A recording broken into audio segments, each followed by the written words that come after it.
দেখো বন্ধুরা, লোভনীয় ডিশ শেয়ার করতে চলে এসেছি। ফাইনাল লুক সেটা। এখন গরম ভাত দিয়ে খাও, লুচি দিয়ে খাও, পরোটা দিয়ে খাও, ফ্রাইড রাইস দিয়ে খাও, যা দিয়ে খাও না কারণ রুটি দিয়ে খাও, দুর্দান্ত লাগবে। এটা কথা দিতে পারি তোমাদের, এটা হচ্ছে অমলেট কারি। আর প্রথমে ভিডিও দিয়ে দিয়েছি কী দিয়ে করেছি।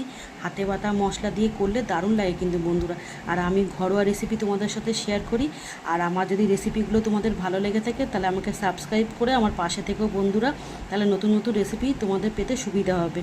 তো ভিডিওটা কেমন লাগলো কমেন্ট করে জানিয়ে। আর দেখো কতটা লোভনীয় হয়েছে বন্ধুরা। একটা কথা বলি, হাতে বাটা মশলা দিয়ে যে কোনো রান্না করবে খুব সুস্বাদু হবে খেতে। তোমরাই বলো কতটা লোভনীয় হয়েছে। যে কোনো জিনিস দিয়ে খেতে তোমাদের এতটা ভালো লাগবে আমি তোমাদের বলতে পারবো। আর কী সুন্দর দেখো, পদ্ম ফুলের মতন লাগছে দেখতে অমলেট কারিটা। আর কেমন লাগলো ভিডিওটা কমেন্ট করে জানাবে, আর আমার পাশে থাকবে। আর সবার ভালোবাসা একান্তই কাম্য। আর এতক্ষণ ভিডিওটা দেখার জন্য তোমাদের অসংখ্য ধন্যবাদ। Love you all. তো কেমন লাগলো আর কে কে ভালো খাও আমাকে কমেন্ট করবে। আর যে যে আমার হাতে রান্না খেতে চাও চলে আসবে আমার বাড়িতে। তো রাখছি বন্ধুরা ভিডিওটা এখানে। দেখাবে অন্য কোনো ভিডিওতে অন্য কোনো রেসিপি নিয়ে। টাটা, সবাই ভালো থেকো, সুস্থ থেকো। আর ভিডিওটা প্লিজ দেখো কিন্তু।